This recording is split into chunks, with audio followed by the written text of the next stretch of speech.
अब हम actual physics पढ़ने जा रहे हैं। अभी तक हमने क्या पढ़ा है, थोड़ा सा हमने मैथमेटिकल बात ज़्यादा करी, अभी तक फिजिक्स की बात कतई नहीं करी थी। अब हम क्या करेंगे, हम प्रॉपर जो हमें फिजिक्स पढ़नी है उस पर आ जाते हैं। ठीक है, इतनी बात। तो 11th क्लास में जैसे हमें पढ़ना है, 11th क्लास में हमारा जो सिलेबस है फिजिक्स का, दैट इज मैकेनिक्स। एक पार्ट तो ये है मैकेनिक्स है। ठीक है, इतनी बात। दूसरा हमारे पास है क्या कहते हैं, fluid and properties of matter. मैं सिर्फ मेन पार्ट बता रहा हूं, इसमें बहुत सारे चैप्टर्स आएंगे सब जगह। Fluid and properties of matter.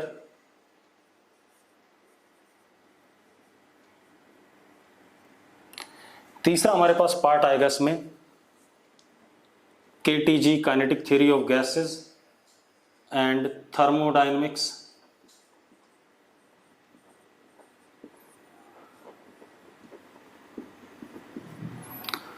बाद में हमारे पास आएगा ऑसिलेशंस एंड वेव।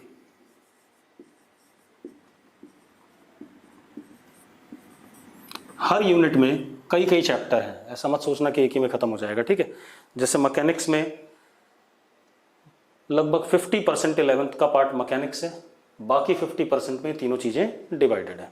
ठीक है, इतनी बात।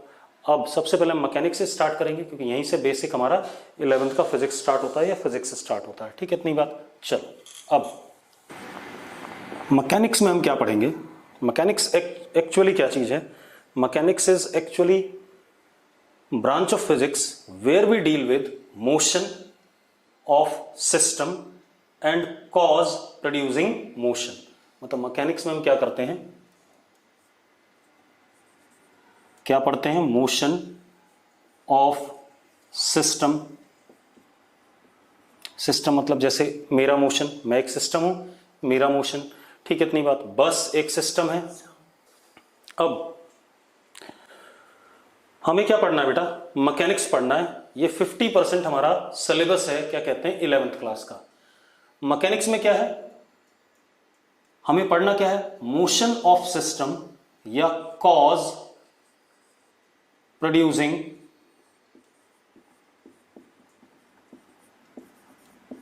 Motion of system.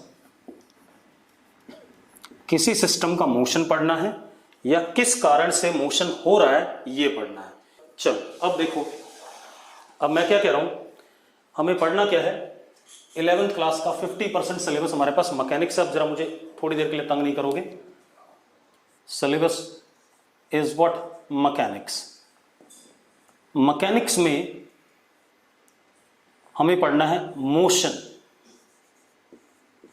बताता हूं मोशन क्या होता है, मोशन ऑफ सिस्टम अभी एक्सप्लेन करते हैं। दूसरा हमें पढ़ना है कॉज प्रोड्यूसिंग मोशन। ये दो चीजें पढ़नी है, motion of system and cause producing system.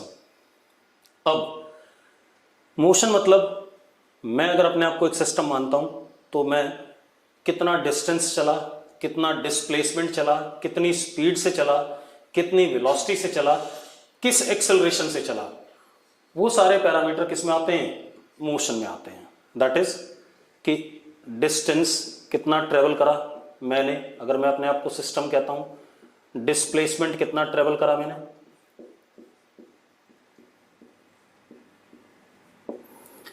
Speed मेरी क्या थी, वेलोसिटी मेरा क्या है,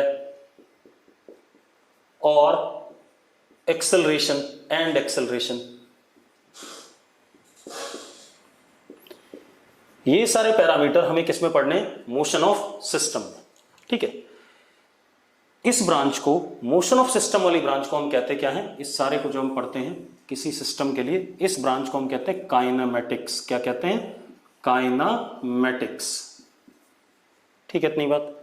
उसके बाद किस वजह से मैं चल रहा हूं, कितनी स्पीड से चल रहा हूं उसका कारण क्या है, कितनी वेलोसिटी चल रहा हूं उसका कारण क्या है, कितना एक्सेलरेशन मेरे पास उसका रीजन क्या है, लॉजिक क्या है, वो सारा कॉज प्रोड्यूसिंग में आता है।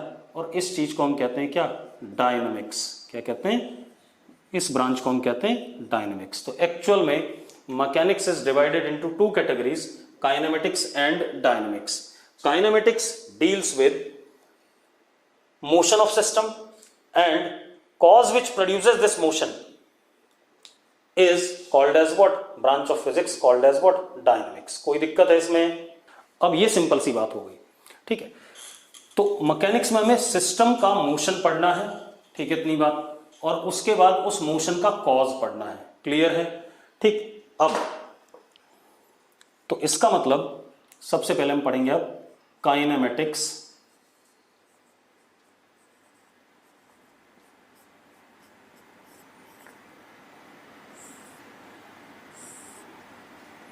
It is branch of physics or mechanics where we study motion of particle, body और सिस्टम. मैंने थोड़ा सा रिफाइंड फॉर्मेट में लिखना शुरू करा. मैंने कहा it is branch of physics where we study motion of particle, body या सिस्टम. क्लियर है इतनी बात? मतलब हमें अभी काइनेमेटिक्स पढ़ना है. ठीक है, और काइनेमेटिक्स अगर हमें पढ़ना है तो हम काइनेमेटिक्स में सिर्फ किसकी बात करेंगे? मोशन की. हम इसकी बात नहीं करेंगे क्यों मोशन हो रहा है, कॉज की बात नहीं करेंगे. यहां पर कॉज के लिए हमारे पास अलग से चैप्टर है, दैट इज व्हाट? डायनेमिक्स. ठीक है, इतनी बात. तो अभी हम सिर्फ मोशन पढ़ेंगे, ये नहीं सोचेंगे कि क्यों मोशन हो रहा है. ठीक है, बता रहा हूं बेटा, सारे वर्ड्स लूंगा, सिस्टम क्या होता है, सारी बातें करेंगे, चिंता ना करो. ठीक है, अब यहां पर जो की वर्ड्स हैं, अब ध्यान रखना है कि जब भी हम पढ़ें तो हम की वर्ड्स पे जरूर ध्यान दें. एक की वर्ड है मोशन. क्या होता है? पहला तो हो गया मोशन. दूसरा कीवर्ड है पार्टिकल. क्या होता है?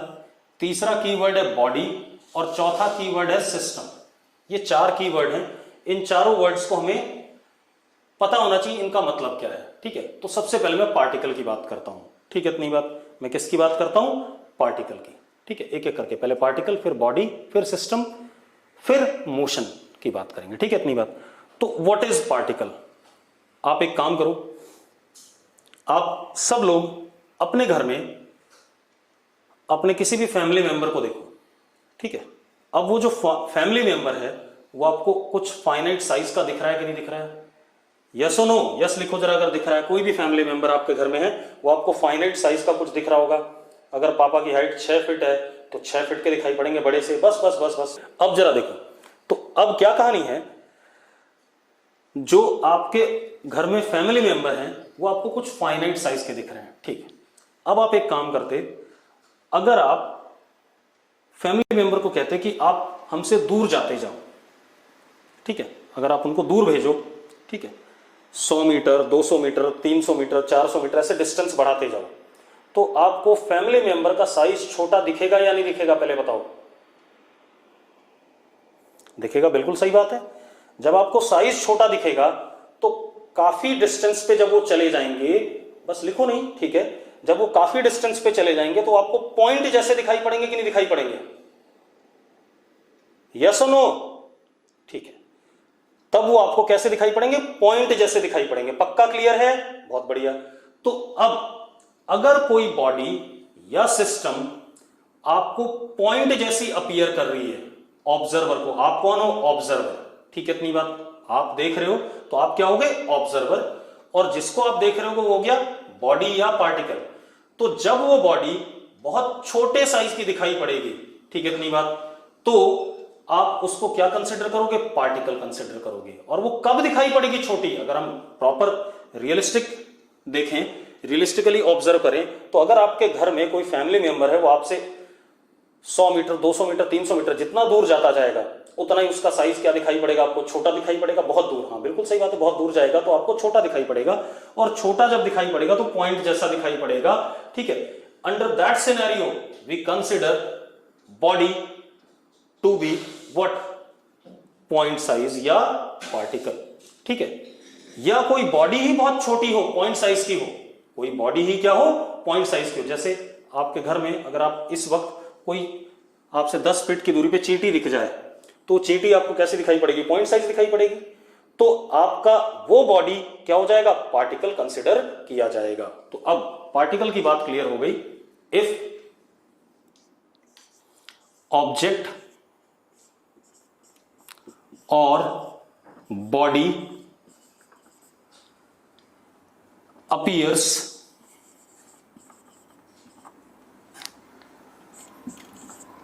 to be point size to observer, अगर ऑब्जेक्ट बॉडी अपीयर करती है ऑब्जर्वर को पॉइंट साइज, देन ऑब्जेक्ट और body is considered as particle. ठीक है, कोई दिक्कत नहीं, तब हम उसको क्या कंसिडर करेंगे, पार्टिकल कंसिडर करेंगे। ठीक है, ये बात शायद क्लियर हो गई आपको पार्टिकल क्या है। अब आते हैं हम बॉडी या ऑब्जेक्ट पे। अब आपके घर में आपका कोई फैमिली मेंबर है, वो आपके आसपास है, तो आपको क्या वो पॉइंट साइज दिखाई पड़ेगा, बिल्कुल नहीं। या आपके घर में आपके सामने कोई टीवी रखा हुआ है तो टीवी के आपको पॉइंट साइज दिखाई पड़ रहा है, बिल्कुल नहीं। तो that television is what, finite size की बॉडी। ठीक है, तो अब if object appears to be finite size to observer, then we say object to be body. तब हम बॉडी कह देंगे या ऑब्जेक्ट कह देंगे जब पॉइंट साइज दिखाई पड़ेगा किसको, सॉरी पॉइंट साइज नहीं, जब फाइनाइट साइज दिखाई पड़ेगा किसको, ऑब्जर्वर को। क्लियर है? अगर ये दोनों बातें क्लियर तो यस लिख दो फटाफट। बेटा पॉइंट साइज फाइनाइट नहीं होता है, पॉइंट साइज क्या होता है, टेंडिंग टू जीरो। ठीक है, इतनी बात, टेंडिंग टू जीरो है, फाइनाइट जरूर है लेकिन वो बिल्कुल ही निकम्मा सा है फाइनाइट। फाइनाइट मतलब कुछ उसकी हो डायमेंशन, 1 मीटर 2 मीटर कुछ तो दिखाई पड़े भाई। ठीक है, इतनी बात। पॉइंट का मतलब कि क्या कहते हैं, पॉइंट साइज का कोई पर्पज नहीं है, पॉइंट साइज बहुत ही छोटा हो गया। ठीक है वो भी finite, but that is not क्या कहते हैं, बॉडी। बॉडी हम उसको कहते हैं जिसका साइज थोड़ा सा बड़ा हो, 1 मीटर 2 मीटर कुछ तो साइज हो। पॉइंट का मतलब बिल्कुल ही साइज क्या, जीरो, तो उसको पार्टिकल कहते हैं। जब पॉइंट साइज दिखाई पड़ेगा तो पार्टिकल कहेंगे, जब उसका कुछ साइज दिखाई पड़ेगा फाइनाइट साइज तो उसको हम क्या कहेंगे, बॉडी या ऑब्जेक्ट कहेंगे। अब अगली कहानी, अगला आता है हमारे पास सिस्टम ऑफ पार्टिकल्स। सिस्टम आता है, ठीक है इतनी बात। तो सिस्टम देखें, सिस्टम क्या चीज है। अगर आपके घर में मान लो 5-6 फैमिली मेंबर हैं और आप ऑब्जर्वर हो, आपके घर में कितने फैमिली मेंबर हैं, 5-6 फैमिली मेंबर हैं और आप ऑब्जर्वर हो, और आप उन 5-6 का मोशन एक साथ पढ़ना चाहते हो, तो ऐसे देखो, आपके फादर साहब यहां हैं, मदर यहां है, कोई ब्रदर है आपका यहां है, सिस्टर कहीं यहां है, ठीक है, और आप ऑब्जर्वर हो यहां पर। आप इन सब को एक साथ पढ़ना चाहते हो, बहुत सारी बॉडीज को या बहुत सारे पार्टिकल्स को जब कोई ऑब्जर्वर एक साथ पढ़ता है तो ये जो क्लस्टर ऑफ बॉडीज या क्लस्टर ऑफ पार्टिकल्स है that is called as what, system.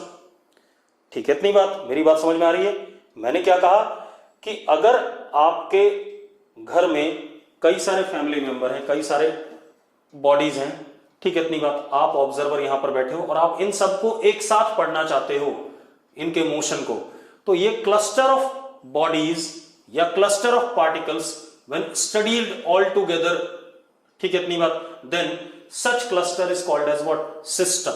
ठीक है इतनी बात। तो क्या हो गया, इफ मोशन या लार्ज नंबर ऑफ पार्टिकल्स, हमें तो मोशन तो बाद में, large number of particles or bodies taken together, then we say it is system of particles or bodies.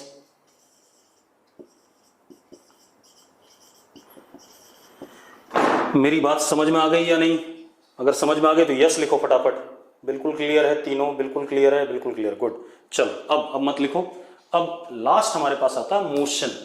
ये एक इंपॉर्टेंट टर्म है, ठीक है, इतनी बात। अब आ जाते हैं मोशन क्या होता है। अब आपको मजा आएगा, पता है, अब हम बहुत बढ़िया चीजें पढ़ने वाले हैं। आपको हर चीज आपके रियल लाइफ से रिलेट करके मिलेगी। अभी तक आपको कोई भी चीज रियल लाइफ से रिलेट करके नहीं मिलती थी। फिजिक्स ही ऐसा सब्जेक्ट है जो आप देखोगे अपने आसपास और जैसा आप देखोगे बिल्कुल वैसे ही आपको उनका एक्सप्लेनेशन भी मिलेगा, mathematically as well as logically, theoretically, सब कुछ। अब मोशन मैं ऐसे लिख रहा हूं, रेस्ट एंड मोशन। पहले थोड़ा लॉजिकली समझते हैं, फिर मैथमेटिकली देखेंगे इस बात को। रेस्ट एंड मोशन, ठीक है। अब एक काम करते हैं बेटा, मैंने एक ये बस बनाई,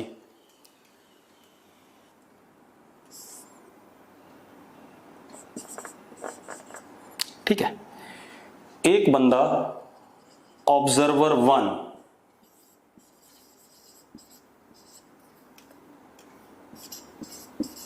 ऑब्जर्वर 1 यहां है, ठीक है। ऑब्जर्वर 2 यहां है, मतलब एक बस की एक चेयर पे बैठा हुआ है। यहां पर मैंने तेजस को बिठा दिया या बॉडी को बिठा दिया, कोई बॉडी है, ठीक है, और बस ऐसे चल रही है।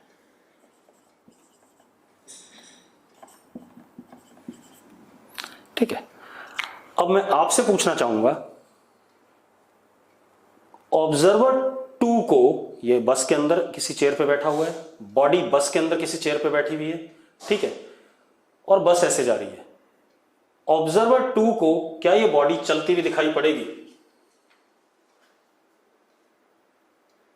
बिल्कुल सही बात है, नहीं दिखाई पड़ेगी चलती हुई, यस, ठीक है। For observer 2 body remains at what? Rest. लेकिन ऑब्जर्वर 1 के लिए कैसी दिखाई पड़ेगी, जरा मुझे बता दो। ऑब्जर्वर 1 को कैसे दिखाई पड़ेगी? Motion with respect to observer, बिल्कुल बढ़िया बात है। अब बहुत बढ़िया, ठीक है। तो आपको ये बात तो क्लियर हो रही है कि ऑब्जर्वर 2 को बॉडी रेस्ट पे दिखाई पड़ रहा है, ऑब्जर्वर 1 को मोशन में दिखाई पड़ रहा है। ये लॉजिकली हुआ, आपको पता चल रहा है, क्योंकि इनके बीच में ये जो डिस्टेंस है, बस अगर आगे भी चली जाएगी तो इनके बीच में सेपरेशन चेंज नहीं होगा, लेकिन इसके और इसके बीच में सेपरेशन चेंज होगा जब बस आगे जाएगी। पक्का? ये आप देखो, O2 और बॉडी के बीच में सेपरेशन बस के चलने पर चेंज नहीं होगा, लेकिन O1 और बॉडी के बीच में बस के चलने पर सेपरेशन क्या होगा? चेंज होगा। तो हम ये कह सकते हैं कि body in motion with respect to O1, body at rest with respect to O2। ये सबको क्लियर है शायद। एक और काम कर लेते हैं बेटा,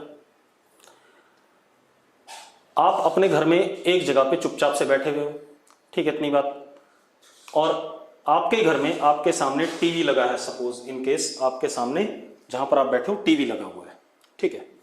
आप टेलीविजन को देख रहे हो। क्या कर रहे हो? आप टेलीविजन को देख रहे हो, ठीक है। तो आपको टेलीविजन कैसा दिख रहा है? बॉडी कौन हो गया? टेलीविजन हो गया। और ऑब्जर्वर कौन हो गए? आप। तो आपको टेलीविजन कैसा दिख रहा है? रेस्ट पे। बिल्कुल सही बात है, रेस्ट पे दिख रहा है।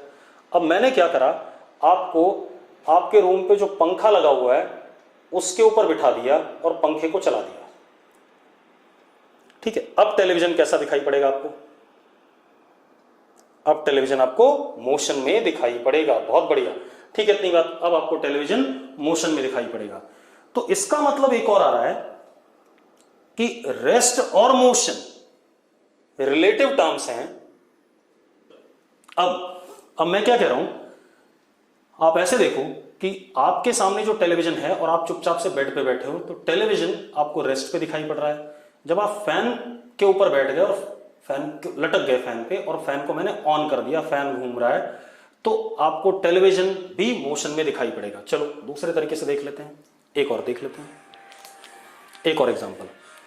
ये बस है, ठीक है, ये बस है। बस के अंदर मैंने यहां पर ऑब्जर्वर बिठा दिया।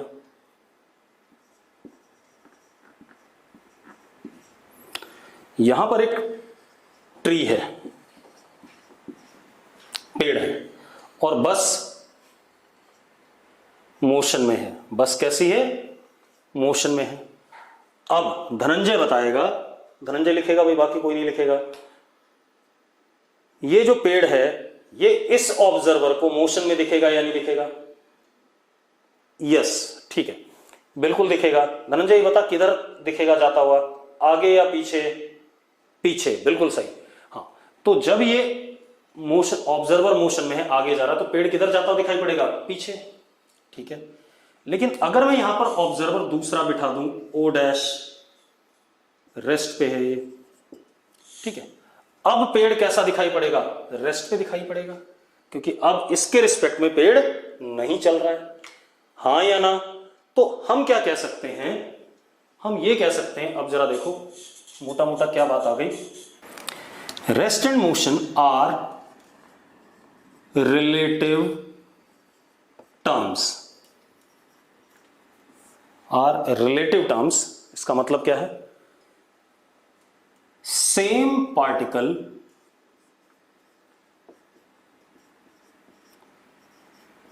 may be at rest with respect to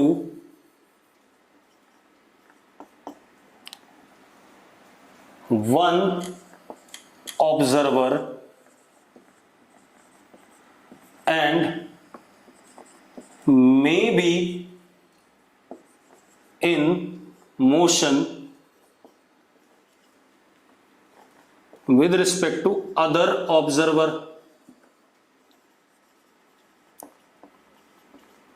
same example देखो, ये हमारे पास बस है,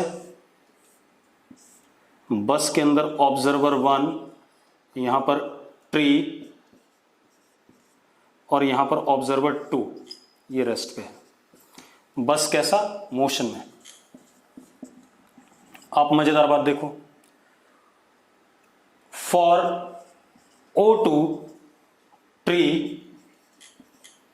एट रेस्ट, क्योंकि ऑब्जर्वर पेड़ को कैसा देखेगा? पेड़ कैसा दिखाई पड़ेगा ऑब्जर्वर को? रेस्ट पे।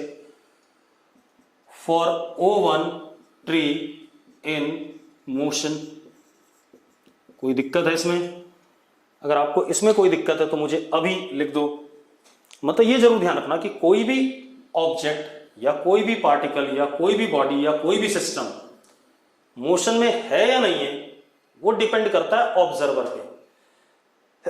किसी ऑब्जर्वर के लिए वही पार्टिकल, वही ऑब्जेक्ट, वही बॉडी, वही सिस्टम मोशन में हो सकता है, और किसी दूसरे ऑब्जर्वर के लिए वही बॉडी, वही सिस्टम, वही पार्टिकल, वही ऑब्जेक्ट क्या हो सकता है? रेस्ट पे हो सकता है। क्लियर है? अब आते हैं मैथमेटिकली समझते हैं इस बात को। अब मैथमेटिकली समझते हैं बेटा। ये हमारे पास ऑब्जर्वर है और ये हमारे पास पार्टिकल है, ठीक है। पोजीशन वेक्टर क्या है? एस है, पार्टिकल का पोजीशन वेक्टर विद ये observer, and this is particle, ठीक है। किसी टाइम टी पर पार्टिकल यहां पर है। जब जैसे अभी घड़ी में बज रहे हैं 4:03, तो 4:03 पे पार्टिकल यहां पर है, पोजीशन वेक्टर क्या है, एस है। ठीक है, इतनी बात। अब अगर अगले मोमेंट पे देखो पार्टिकल यहां पहुंच जाए किसी रास्ते से, कोई भी रास्ता ले, पार्टिकल यहां पहुंच गया after time what, T plus delta T, मान लो 4:15 बजे यहां होगा, तो ऑब्जर्वर कैसा लिया मैंने, रेस्ट पे लिया बेटा। ऑब्जर्वर कैसा है, रेस्ट पे। तो एक बात बताओ, अब पोजीशन वेक्टर क्या हो गया, एस प्लस, ये एस इनिशियल कर देते हैं बेटा, टाइम इनिशियल ऐसा कर लेते हैं, फाइनल टाइम पे एस फाइनल। एक बात बताओ, इस पार्टिकल का पोजीशन वेक्टर ऑब्जर्वर के रिस्पेक्ट में बदला या नहीं बदला? अरे यस लिखो अगर बदल, समझ में आ गया। मैंने क्या कहा, पार्टिकल पी थोड़े समय बाद पोजीशन वेक्टर उसका क्या हो गया, एस एफ हो गया। ऑब्जर्वर रेस्ट पे, ऑब्जर्वर नहीं चला रहे हैं, ठीक है, इतनी बात। तो अब इसका मतलब position vector of particle changes with respect to observer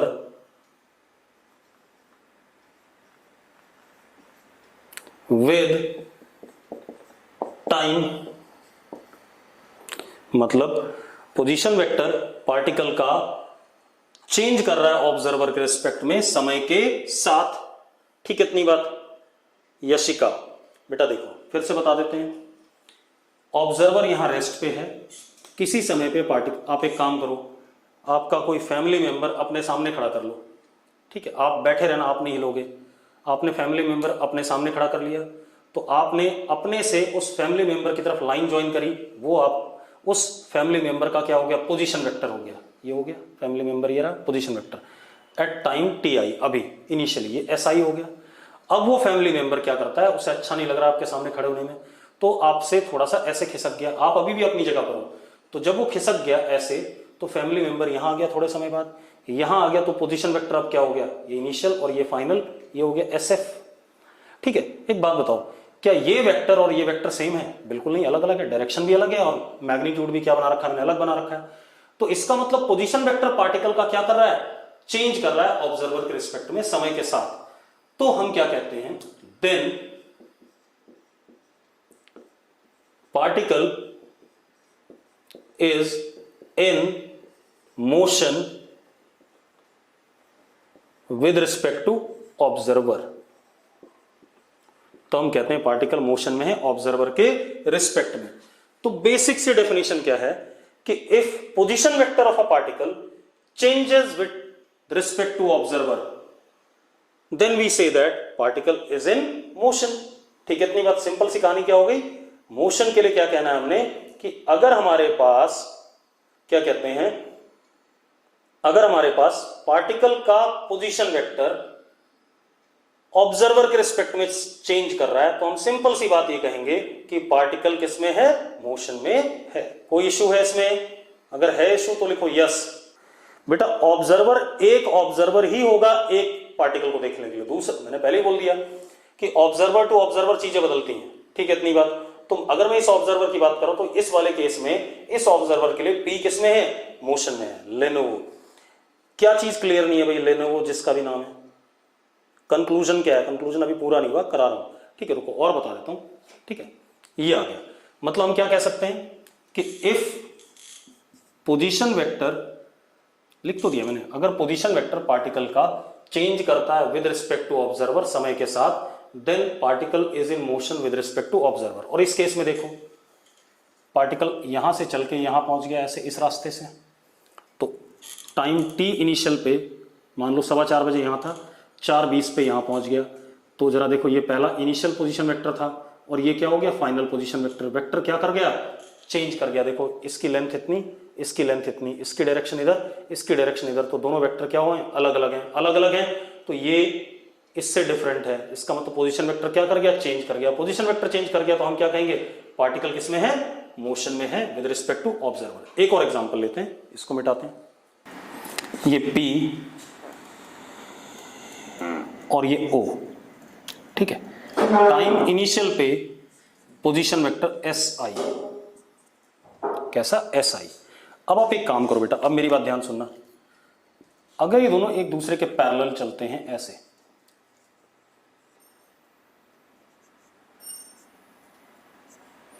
ठीक है, मान लो P एक व्हीकल में है, Q दूसरे व्हीकल में है, सड़क पे दोनों पैरेलल ट्रैक पे चल रहे हैं और सेम स्पीड से चल रहे हैं, वेलोसिटी से।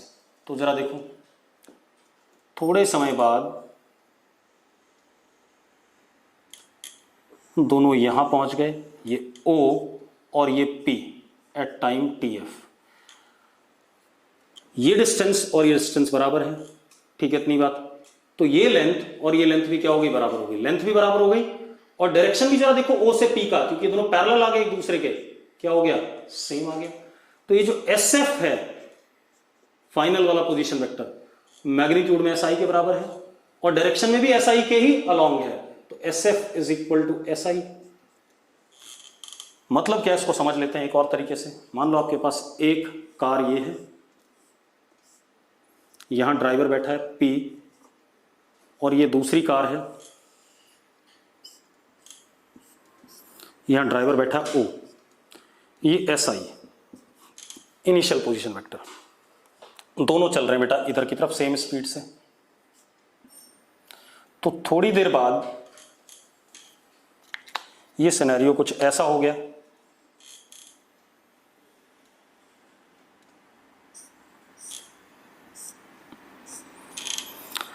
अब आप एक चीज देखो, O यहां पहुंच गया, P यहां पहुंच गया, ये लेंथ और ये लेंथ बराबर और डायरेक्शन भी क्या है, सेम। तो हम क्या कह सकते हैं, SF is equal to what, SI। SF is equal to SI मतलब final position vector is equal to what, initial position vector. तो हम क्या कहेंगे, देयर इज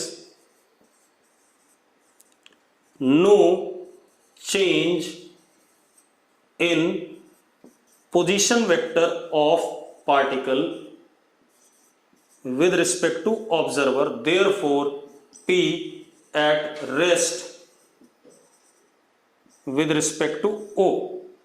आप एक काम करना, आज एक काम करना, आप क्या करो, दो बंदे अपने घर में, ठीक है, इतनी बात, आपने अगल बगल चलना शुरू कर देना। मतलब आप एक काम करना, अपने ब्रदर के साथ में, ब्रदर को बोलना तो बगल में खड़े हो जाए और आप बगल में खड़े हो जाना और दोनों लोग सेम स्पीड से चलने लगना। तो आपके बीच में जो सेपरेशन है वो कभी भी चेंज नहीं करेगा। चेंज नहीं करेगा तो देखो, आप अगर ऑब्जर्वर हो, ब्रदर आपका पार्टिकल है, तो डायरेक्शन उधर की तरफ हमेशा, उधर की तरफ हमेशा, उधर की तरफ हमेशा, और सेपरेशन भी चेंज नहीं हो रहा क्योंकि आप बिल्कुल पैरेलल चल रहे हो, ठीक है, इतनी बात। तो पोजीशन वेक्टर में कोई चेंज नहीं आ रहा क्योंकि पोजीशन वेक्टर ये वाला और ये वाला दोनों की लेंथ बराबर, डायरेक्शन भी क्या, सेम।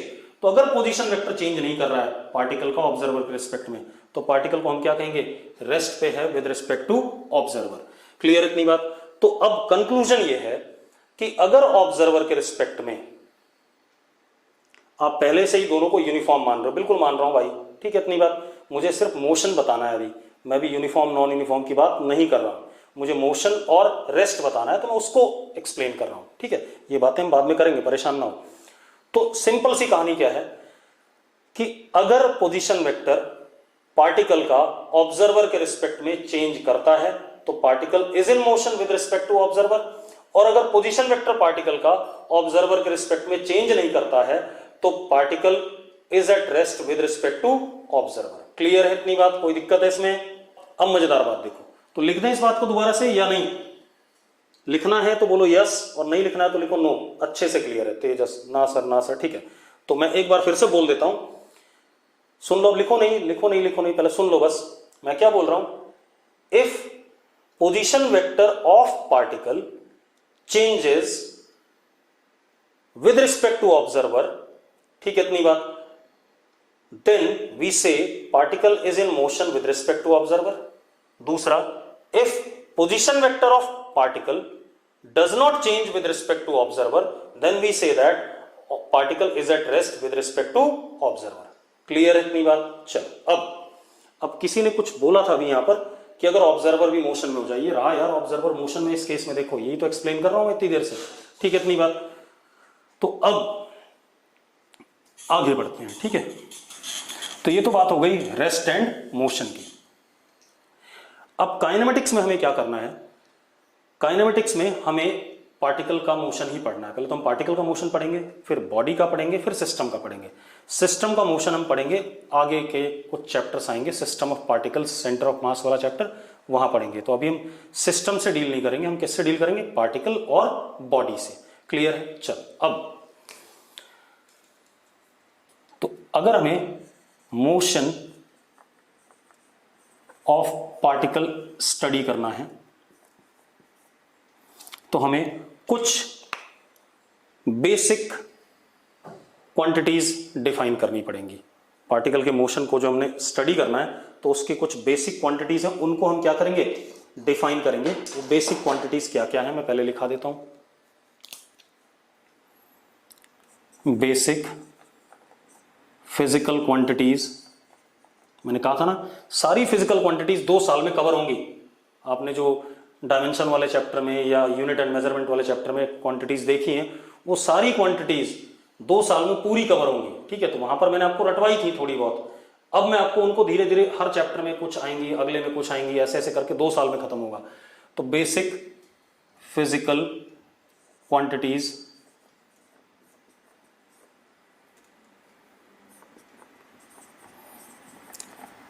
associated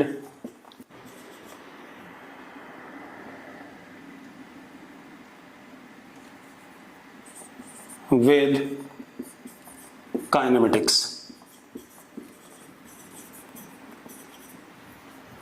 कौन कौन है? सबसे पहले आता है हमारे पास, मैं पहले लिख देता हूं फिर एक्सप्लेन करेंगे एक एक। डिस्टेंस अभी एक्सप्लेन करेंगे। दूसरा डिस्प्लेसमेंट, तीसरा स्पीड, चौथा वेलोसिटी, पांचवा acceleration.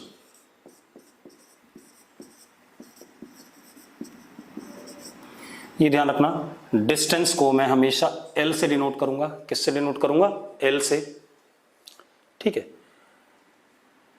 Change in distance delta L से। डेल्टा, ये जो डेल्टा लगा रहा हूं इसका मतलब होता है फाइनल माइनस इनिशियल। ठीक है, फाइनल माइनस इनिशियल मतलब कितना डिस्टेंस फाइनल है, इनिशियल कितना डिस्टेंस था, उन दोनों का डिफरेंस। और अगर ये चेंज बहुत छोटा हो तो उसको डिनोट करते हैं हम डीएल से। मतलब अगर डेल्टा एल, जैसे डेल्टा एल मान लो कितना है distance, final minus initial 10 metre है। ठीक है, तो डेल्टा एल से डिनोट किया जाएगा। और अगर फाइनल माइनस इनिशियल 0.00000001 है तो उसको किससे डिनोट करेंगे? डीएल से डिनोट करेंगे। क्लियर है? उसको किससे डिनोट करेंगे? डीएल से। डी मतलब बहुत छोटा सा डिस्टेंस, बहुत छोटा सा, नेग्लिजिबल। ठीक है, डेल्टा एल मतलब फाइनाइट चेंज इन डिस्टेंस, और एल से हम डिस्टेंस को डिनोट करेंगे। ठीक है, डिस्प्लेसमेंट एस से डिनोट करेंगे, बेटा वेक्टर क्वांटिटी है। ठीक है, delta S change in displacement. ठीक है, DS very small change in displacement, मतलब जैसे डिस्प्लेसमेंट डेल्टा एस मैग्नीट्यूड में 10 मीटर है, डीएस क्या होगा? 0.00000001, तो बहुत छोटा। तो हम उसको किससे, डेल्टा को किससे डिनोट करेंगे? स्मॉल डी से डिनोट करेंगे। मैथ्स वाले सर ने आपको बता रखा है डिफरेंशिएशन, वही वाली चीजें कुछ आने वाली हैं धीरे धीरे। ठीक है, अब पहले इन्हीं दोनों को देख लें, उसके बाद आगे बात करेंगे। ठीक है, उसके बाद स्पीड और वेलोसिटी की बात कर लेंगे। मिटा दें इसे। अब सबसे पहले आता है हमारे पास डिस्टेंस।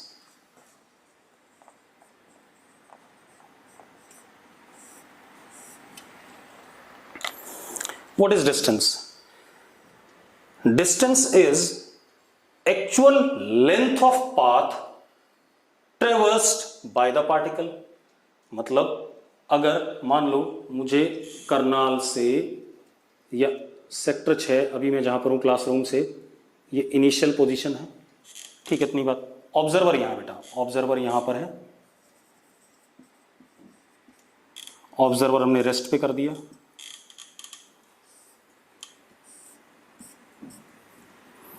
टाइम इनिशियल पार्टिकल, इसका पोजीशन वेक्टर कितना? S initial. ठीक है, अब इस जगह से मान लो मुझे आपके किसी के घर पे जाना है, ठीक है, किसी का घर सेक्टर 6 में हो भाई, तो अपना एड्रेस बताओ फटाफट जल्दी से। अरे किसी का घर है सेक्टर 6 में? किसी का नहीं है, ठीक है। अब 1630 जाना है मुझे, यहाँ से मैं 91 नंबर में हूँ, तो मैं 1630 पैदल चलता हुआ गलियों से होता हुआ ऐसे ऐसे ऐसे यहाँ पहुँच गया। 10-5 मिनट लगे मुझे। TF ये फाइनल पोजीशन वेक्टर हो गया। इस रास्ते में चला,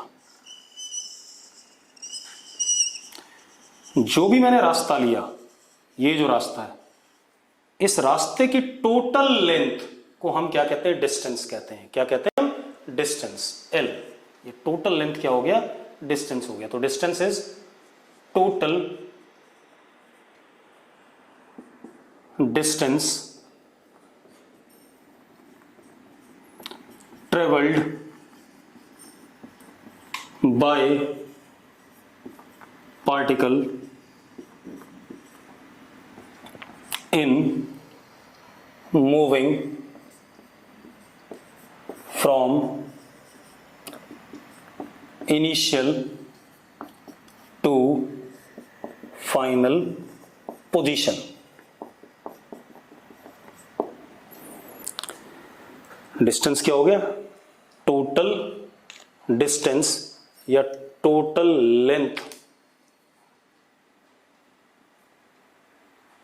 हाँ, total distance travelled by particle in moving from initial to final position. अब जरा देखो, अगर मैं छोटा सा पकड़ता हूं यहां DL, अगला छोटा सा DL, अगला छोटा सा DL, ऐसे बहुत छोटे छोटे डिस्टेंस लेता है। DL DL DL, तो इन सारे DL1 DL2 DL3 DL4 DL5 ऐसे ऐसे, तो इन सारे DL का क्या सम करके मैं यहां पहुंचता।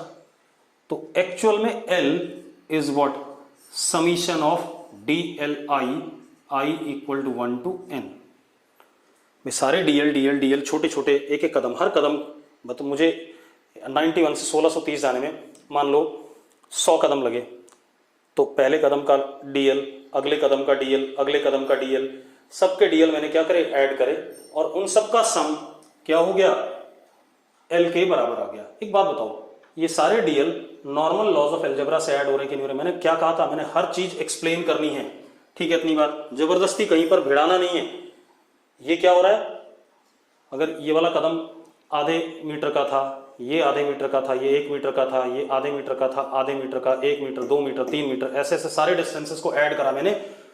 नॉर्मल लॉ ऑफ अलजेब्रा के हिसाब से ऐड हो रहा है या नहीं हो रहा है? और अगर ये नॉर्मल लॉ ऑफ अलजेब्रा के हिसाब से ऐड हो रहा है, ठीक है, obeys normal law of addition, therefore distance is scalar quantity। जबरदस्ती कुछ नहीं है, हर चीज आपको एक्सप्लेन करनी पड़ेगी, ठीक है। therefore distance is scalar quantity। इतनी बात सबको समझ में आ गई? तो यस बोल दो फटाफट। अंश शर्मा, डिस्टेंस तो किसी डायरेक्शन में होगा। भाई मैंने डायरेक्शन की तो बात ही नहीं करी, मैंने तो कहा कि नॉर्मल लॉज ऑफ अलजेब्रा को फॉलो कर रहा है। देखो एडिशन हो रहा है सारा का सारा, इस वजह से देख, पहला कदम मैं चलता हूं आधे मीटर का है, अगला कदम 1 मीटर का है, अगला कदम आधे मीटर का है, अगला कदम 2 मीटर का, 3 मीटर का, ये सारे के सारे आधा, 1 2 3 4, 1 2 3 4, आधा 1 2, सब ऐड होकर के L आ रहा है कि नहीं आ रहा है? अगर ऐड हो रहा है नॉर्मली, एक बात बताओ यार, छोड़ो, मैं 1 2 3 4, ये डिस्टेंस हो गया। पहला कदम मानो 30 सेंटीमीटर का, अगला 20 सेंटीमीटर का, अगला 10 सेंटीमीटर का, सारे ऐड हुए कि नहीं हुए? As it is. और अगर ऐड हुए तो नॉर्मल लॉज ऑफ, चलो एक काम करो फिर से देख लेते हैं, 1 2 3 4, वापस आया 5 6 7 8, जाने और वापस आने में टोटल डिस्टेंस ऐड हो रहा है कि नहीं हो रहा है सारा? आप ऐसे देखो, अगर कोई पार्टिकल यहां से चला,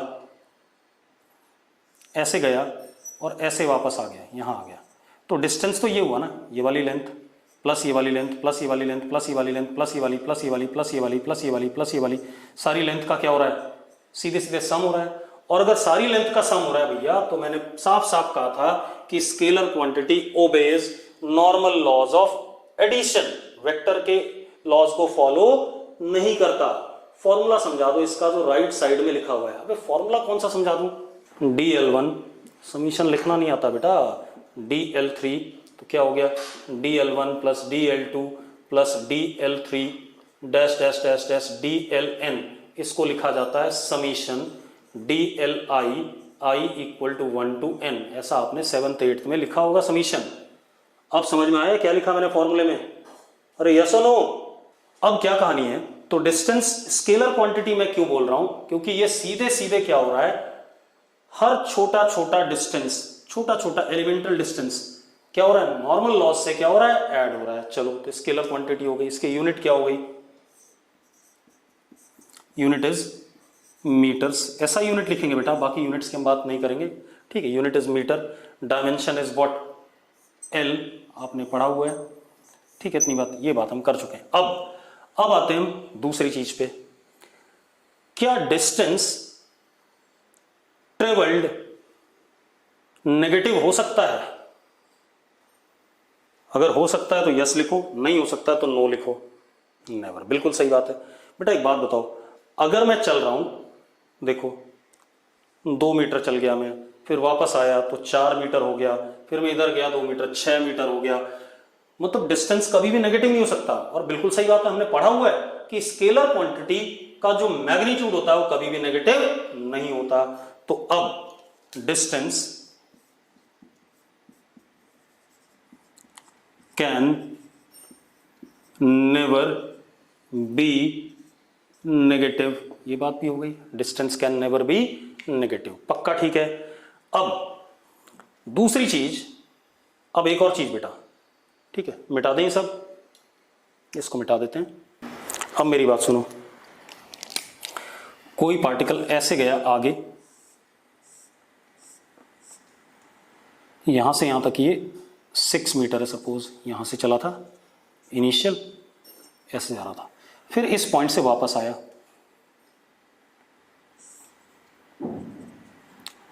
इधर की तरफ कितना 3 मीटर वापस आ गया, ये फाइनल पोजीशन है। ये क्या है, फाइनल पोजीशन है। मुझे आप बता दो टोटल डिस्टेंस कवर्ड कितना है, 99999, बिल्कुल सही। तो एक बात बताओ, एक बात देखो,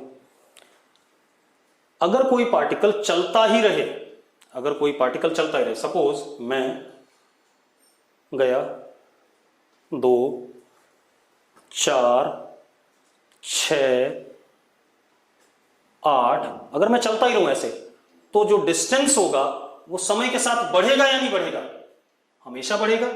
आप एक चीज बताओ, अगर कोई पार्टिकल चलता ही जा रहा है तो distance covered by the particle, ठीक है, इतनी बात, will always be increasing with time. तो इसका मतलब क्या हो गया कि distance for moving particle always increases with time, ठीक है, इतनी बात। अगर कोई पार्टिकल चल रहा है तो उसका डिस्टेंस हमेशा समय के साथ क्या करेगा, बढ़ेगा। क्लियर है बात, तो यस लिखो फटाफट, बिल्कुल सही। अब आगे बात करते हैं बेटा, इतनी बात हो गई। इसके बाद एक और चीज, अगर हम ऐसे देखें, मान लो मैं पार्टिकल हूं, ठीक है, इतनी बात, अभी मैं आपके सामने यहां पर हूं, मतलब हम ऐसे नहीं बात करें, मतलब डिजिटली नहीं बात करें, हो सकता है मेरे रिकॉर्डेड लेक्चर कोई देख रहा हो तो मैं आपको 2 जगह दिख रहा हूं, वो गलत बात है, ठीक है। अगर हम रियल लाइफ में देखें तो क्या मैं आपको एक ही समय पे 2 जगह पे दिखाई पड़ सकता हूं? क्या मैं आपको एक ही समय पे 2 जगह पे दिखाई पड़ सकता हूं? नहीं दिखाई पड़ सकता, कि भाई मैं इंस्टीट्यूट में भी हूं और अपने घर पे भी हूं, ऐसा पॉसिबल नहीं है। तो अगर ऐसा पॉसिबल नहीं है तो इसका मतलब distance travelled by particle is unique at given time. At given time. Distance traveled by particle is unique at given time. मतलब किसी पर्टिकुलर समय पे डिस्टेंस यूनिक होगा, एक पर्टिकुलर वैल्यू होगी, एक से ज्यादा वैल्यू नहीं हो सकती है। क्लियर है? ठीक है। अब हम क्या करेंगे, इस लेक्चर को यहीं छोड़ेंगे, हम अगली क्लास में इसके ग्राफ्स की बात करेंगे डिस्टेंस के, फिर हम डिस्प्लेसमेंट की बात करेंगे। क्लियर है बेटा?